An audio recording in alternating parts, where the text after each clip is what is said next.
That's right, I've got gear oil in my pants. Ooh, hub oil. That feels thick. Yeah.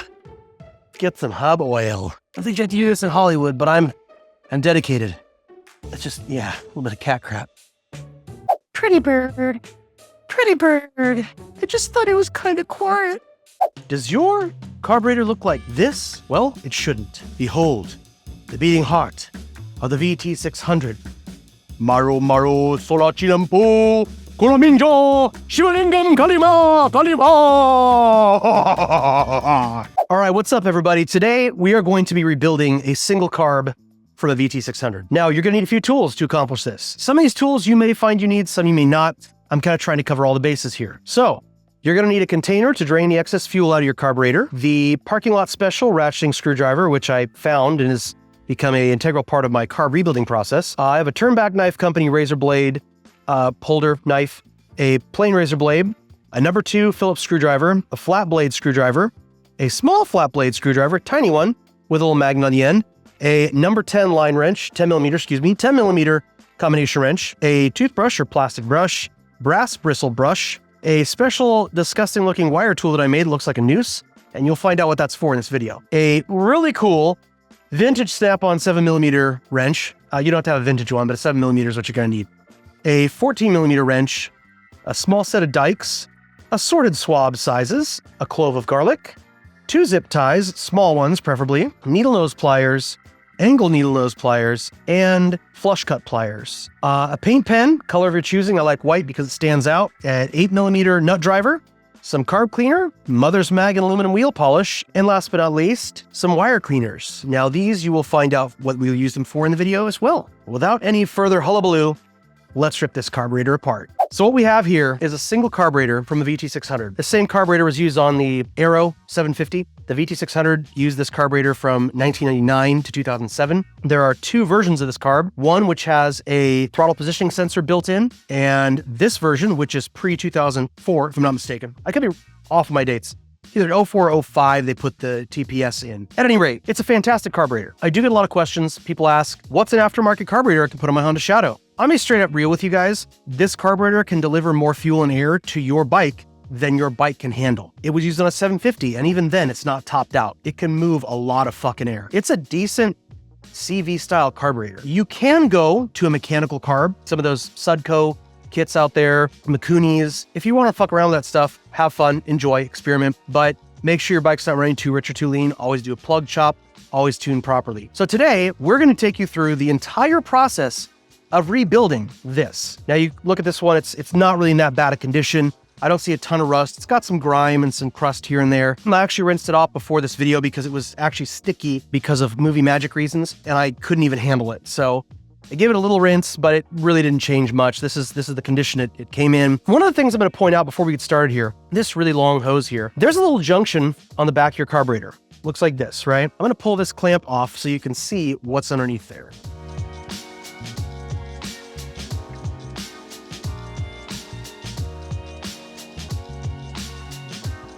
We don't need to save the hose, so I just cut it. Let's stop. All right, so you pull this off. This has 2 hoses attached to it. Obviously, there's 2 fucking nipples. One of these goes to your radiator. The other one's gonna go to your intake manifold. This doesn't go into your carburetor. I'm sorry, I'm looking at the wrong camera. I'm really good at this, guys. Despite what some people may think or say, this doesn't go into the carb. There's no coolant passages in the carb. This is to warm the carb to prevent any freezing in the venturi. So back to this little coolant chingus. You can leave it intact if you want. You can take it off. I honestly have never had a problem with my carb freezing. Maybe if you live at really high altitudes where you are riding in snow or you're trying to start the bike in snow or really cold weather, might be a concern. I can't say I've ever had a reason to keep it. So today we will be removing this from the carburetor, not going to be using it. Ask what to do with the other ends. You know, if you pull this off your bike and you're not going to use that coolant passage, you're gonna be left with a nipple on your radiator and one on your intake manifold. What I like to do is take a piece of hose. Actually, I'll show you guys so you don't have to play make-believe. Just cut a piece of hose out here, a razor blade, take a section of the same hose like this, get a hose clamp on the bottom, put it on the nipple. Let's say this is coming off your radiator, stick it on there, clamp it. You're gonna get a bolt. Get a bolt with some glue, whatever you have, some silicone, screw it into this. It's gotta be real tight. Put another hose clamp over that. You've now effectively blocked off the nipple on the top of your radiator. and your intake manifold. Repeat that for both sides. It's a simple, easy way to plug it off. You can use a nice stainless button head. You can make this short to where it doesn't stick out too much, but that's what I do. It's simple and it works. So moving on, we're gonna take this whole carb apart, we're gonna clean it, and then we're gonna reassemble it. I'm gonna take you guys step by step through the entire process, and we're gonna have some super fun. Now this job takes about 6 beers. No, it's not, doesn't take much time, but if you do use an ultrasonic cleaner like we're gonna use, that's about 2-3 beers of waiting time. All right, let's dig in. Once we get to the reassembly process, we're gonna be installing one of our performance tuning kits for the single carb. You can see how I use all those parts and how they go on a bike. So first we have some wire here. Nobody knows the fuck that's for. Gonna take some cutters, get that off, that's garbage. Now over to my right, I have over a garbage can, I have this colander full of chunks of kitty litter because I didn't realize they would get stuck in it. But I'm gonna put my parts to go in the ultrasonic cleaner in this. That's just over here off to my side, in case you wonder why I'm putting things down there. So now let's get all this stuff hanging off the carb removed. Now when you take your carb off your bike, you're gonna wanna drain the fuel. There's a screw at the bottom of the carburetor right here. That is your float bowl drain. All you gotta do is use a really long screwdriver, break that open, and that's why I have this little canister. So you can actually drain the fuel out before you start working on the bike. So, well, we got a little bit of something in there. Oh, look at that. Like a 7-year-old man trying to take a piss. All right.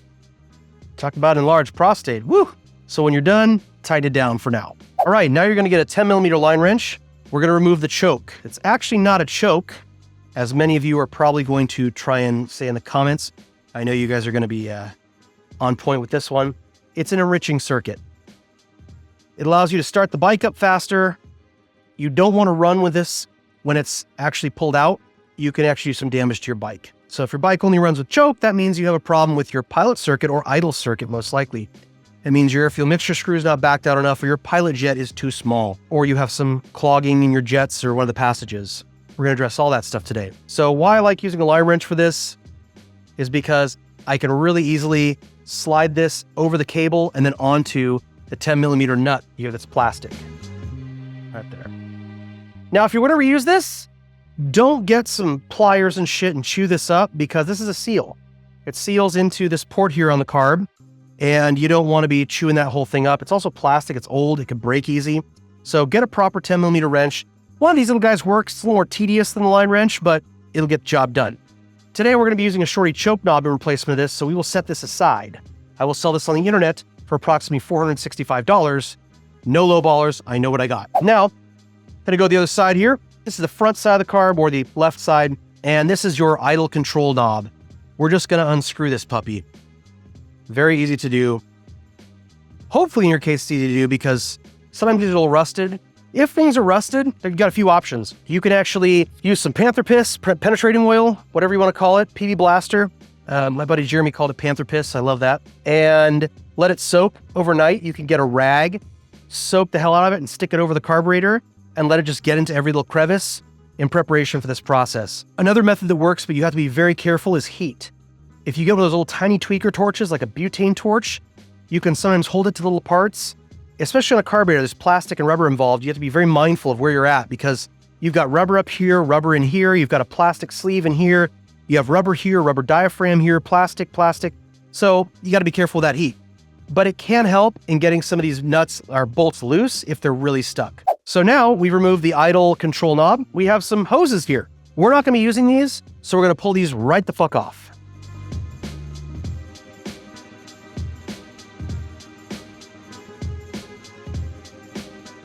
That's garbage. Now over here we have a hose. We're gonna keep this one. This is our bowl vent. This is gonna actually give us air to equalize the pressure in the bowl. We don't want to throw this away. And be careful when you're working on your carb. This little ring here is fragile. It's really nice to use. You'll see we're gonna use it for 2 things in this video. And if you break it, kind of SOL, I mean, you can be creative, but it's really nice to keep this thing intact. And now for a word from our sponsors. At TJ Brutal Customs, we believe in creating some of the finest parts this world has ever seen, made from absolutely pure mithril, mined from the Iron Mountains. We believe that making elvish products for hobbits out there is truly where the pride of our work lies. Now, don't forget to like and subscribe on this video. If you found it stupid or amazing, leave a comment, let me know what you think. If you'd like to see us do other videos, tell us about that shit too, because we really don't care how your bike is broken. We just want to know how we can make more useless videos for you. Let's get back to it. Now, if you excuse us, we had a bit of technical difficulty. We had to change our camera angles and we had to move some stuff around to make sure that I looked as sexy as possible in these shots because from what I hear, Ben said that the light just wasn't doing me justice. Thank you, Ben. I really appreciate that. So now we're going to remove this stupid thing, which nobody needs. We get our Phillips here. Now, yes, I'm aware these are Japanese industrial standard, JS screws. You can use a number 2 on most of these. You'd be okay. Now, if something's really stuck, we may have to get out a manual impact driver, which I will show you guys if we have to use it. So this is all that's there. You can see there's no weep holes. There's nothing that goes into the carburetor. It's just this. Nothing comes out of it. Fluid goes in, coolant comes out. That's all it is. So we don't need this guy. Let's flip her over. Now we're going to take apart the throttle wheel assembly here. We're going to take this off and this whole arm assembly is going to come out and we're going to pull out the accelerator pump. So there's a tiny little cotter pin here, really tiny. You can use your fingernail to open it up. Little those pliers. Just straightening out the cotter pin so I can pull it out. So I'm going to push it first, grab the other side. Some more grip on this guy. Now you see what I did? I had to hold the washer down because there's a spring here. Whoop! And if you let go, it's just going to shoot all over the place. You've got a spring. It's a directional spring. There's a flared end right here. The flared end goes in this plastic cup. It's a little pocket. And you can pull this plastic piece out. And if you want, you can set these on your bench or on a piece of cardboard in the order they are assembled or disassembled. Helps when you come back. Now on this arm, there's also another washer here. It's going to come off when we get all this crap apart. So be mindful of that. It goes on top. Now here's something I like to do. When I'm taking something apart for the first time, I don't know what the fuck I'm doing. I get my phone and I do this. I take a picture. See you right there. Very nice. Beautiful lighting. And take a picture. That way I remember that the washer goes on top in case you forget. All right, now let's get this bowl accelerator pump off. Back to the screwdriver. There's 3 bolts on the bottom here, screws. It's a screw, actually, if there's no nut on the other side. So I took a screwdriver here and just gently pushed the edge of this. There is a spring in here, too. And there is the shaft. Ta-da! Springs underneath here. Now, again, want to remember how to put it together? Take some pictures. So this is stuck in here pretty good. The diaphragm's not coming out of the accelerator pump base. So I'm just going to use my fingernail, because if you use metal, you risk compromising the seal on this rubber diaphragm. See that spring in there? If this wasn't old as shit, that might have popped right out. Sticky. Again, I know you'd be tempted to use a razor blade or screwdriver. Don't. So you can see there's a bunch of grime and crap on here. We're going to make sure this gets in the ultrasonic cleaner so that gets cleaned up. Go in the basket, along with the base here. If you look inside here, looks pretty clean. Nothing really crazy, but it's going to go through the ultrasonic. Spring is going to go in a little box of parts here. Just have a little box to keep small parts in. See here, we have the rubber at the top of the accelerator pump. You can pull that off. This thing's pretty greasy. I am going to use a screwdriver here. This isn't a sealing part, just a dust cover really. And that's going to go in the ultrasonic cleaner too, because it's disgusting. All right, float bowl's coming off next. Ooh, you know what? I get to remove a stock mix screw. I'm gonna have to get my D bit out. Oh, initial D bit. I thought racing cars was really cool because I saw that cartoon when I was a kid. And then I met people who race cars and changed my mind. All right, the float bowl is free. The accelerator pump arm is free hanging. There's that washer. Remember, we want to save that guy. We'll put it here with the other parts. And there's our float bowl. Not too bad. That's pretty clean looking. Now the seal here is kind of grimy. Sealing surface here is a lot of crap. Shmoo, we like to call it. It's a technical term in the industry. A lot of shmoo here on this surface as well. It's all going to get cleaned off when we go to the ultrasonic. Let's get the float out of here. This is a magnetic tip. Grabs the pin that holds the float in. Should grab it out. lift up, take off the pressure. There we go. That doesn't need to go in the ultrasonic cleaner. It is clean. Neither does this guy. There's our float needle. There's our single carb float needle. Not the same as a dual. Float can go in our box of parts. Inside this carb looks pretty clean, actually. It's quite impressive. You can see some suds in there from when I rinsed it off earlier. Now we're going to get rid of our jets, our pilot jet, our main jet, and our main jet holder. For this, we're going to need standard screwdriver. We'll get the pilot out first. We're getting lucky here today, guys, because none of these things are stripping out. Nothing's shredded. Doesn't look like anybody got into this carb before me. Let's see, what's the size? 45, so it's a stock. 7mm. So carb holder is a 7mm. You're going to put your wrench on top of that. Hold the wrench and unscrew the main jet. The main jet is sitting on top of that jet holder. This is in pretty good condition too. We have a 125 stock. Now we can unscrew the main jet holder and inspect this guy. Now there's tiny, tiny holes in here, and I'm blowing through them and holding them up against a light surface so I can see if there's any blockages. Everything looks really clear. This is very clean, very clean. Going ultrasonic. And once I remove that main jet holder, you can see the tip of the needle from the slide diaphragm sitting right here. And what this does is that sits right in the main jet, and that lets fuel up for your main circuit. Whee, fun. Ladies and gentlemen, now I'm going to remove the air fuel mixture screw, which is stock, comes with a D-shaped head. I don't know who thought of this. Maybe it was like one of those security bit things in Japan. They're like, oh yeah, it'll be a great idea. Anyways, if you buy our performance tuning kit that comes with a D-shaped bit, all you need to do is get a quarter driver like this, stick it in there, and you can remove this stupid piece of shit with ease.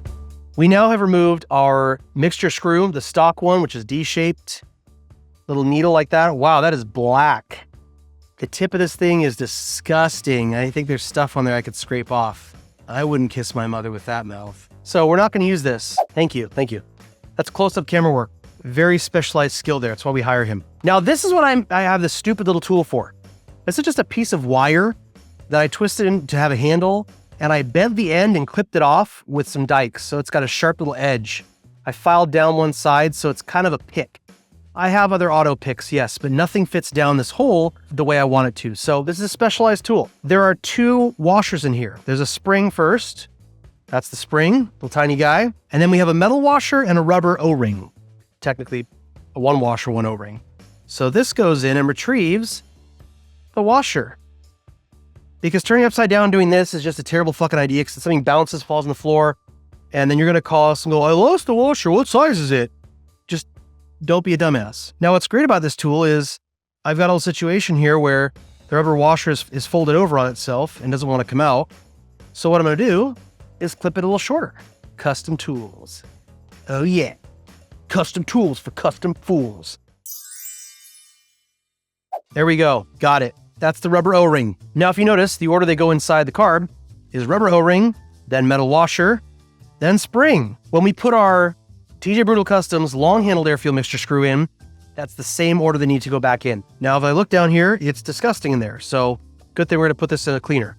Now we can flip this bitch over carefully because these are delicate things on the bottom here. You don't want to break those.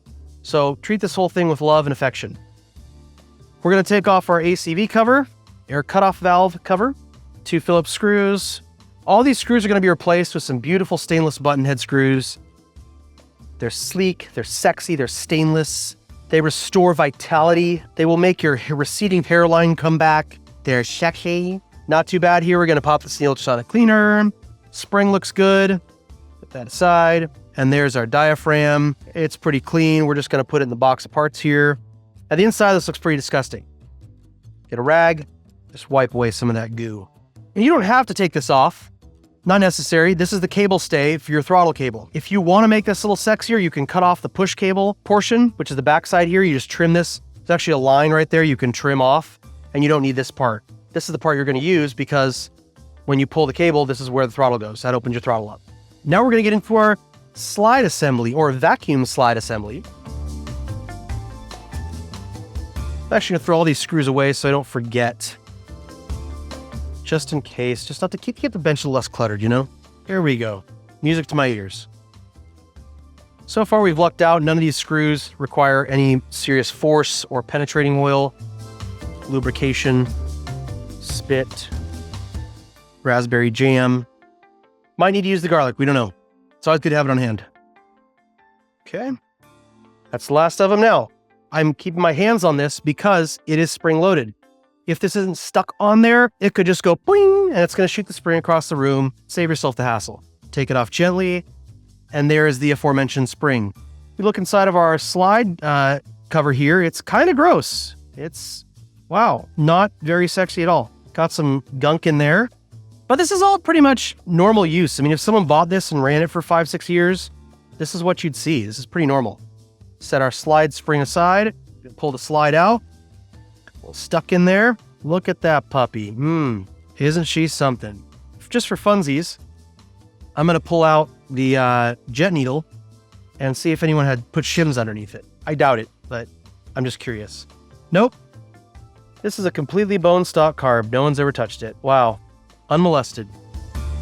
So I can stick this guy back together. You can use a Phillips screwdriver. Sometimes you can use an 8mm driver. There are little plastic retention things in there, and they're not always all the same size, no matter what I've done over the years. 8mm sometimes work, sometimes it's a 7, but a Phillips will almost always get the job done. Okay, and we got some crap in here. Very cool. Now I see there's some bits of straw or string in here, which I am going to fish out. Just some grass, it looks like. Grass clippings, hoss. So now your carburetor is pretty much completely disassembled. We're not going to be using this slide because the performance rebuild kit includes a new slide, diaphragm, and needle. If you want to use the same needle, you can.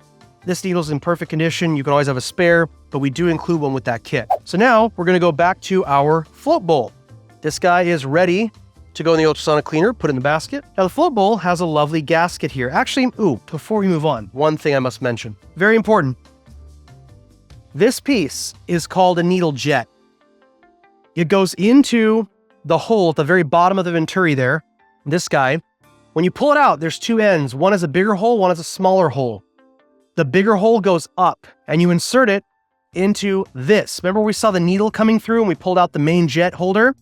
This piece has to go back in here, like this. Trying to make sure you guys can see this. There's the small hole, there's the big hole. Big hole goes first. And you're gonna push it down through there. Now, you want it to stick out into the venturi at the bottom. So I take a small screwdriver, gentle persuasion, no pushing, no slamming, and it will fall through that hole. Now, if you look into the venturi, I'm holding it in with a screwdriver because it will fall out. If you look inside the venturi here, you can see right there, that's what it should look like. Don't lose this thing. If you lose it, you are, as they say in the hood, fucked. So I almost forgot to mention this to you guys, but it's very important. Don't lose that part. Make sure you take it out. Use the plastic part of a screwdriver to press on it, and it should pop right out. If it doesn't, screwdriver through the top, easy. Goes in the ultrasonic cleaner, don't lose that puppy. On to the float bowl and a sip of beer to make it go down easy. Actually, it's for my throat. It's doctor prescribed. So we have a float bowl gasket here.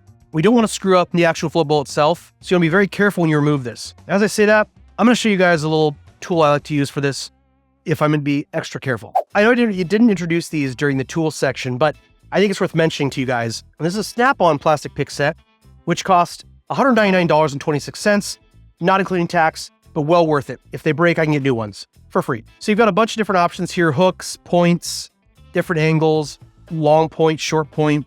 So I'm going to pull this guy out. I've got an angle point on here, and this ensures that I do not damage the float bowl at all. And I can get in there as hard as I want to pull this float bowl gasket out and not damage the material of the float bowl. See that? You can use a screwdriver. If you do, razor blade maybe, you got to be careful.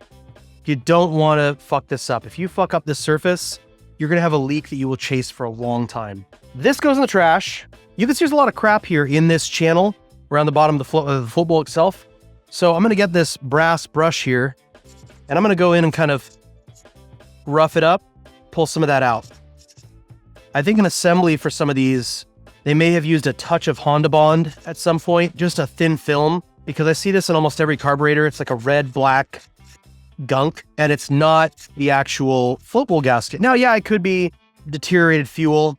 That's a good possibility, but I wonder if at the factory, when they assemble these, they're using just a little bit of Honda Bond to keep the gasket in this channel. Because I do know that if you're putting the gasket in sometimes, the gasket will want to bend out of shape and get kind of weird. I always just use like a thick grease if that happens, like a really thick wheel bearing grease or an all-purpose waterproof grease. A little bit of that on the gasket.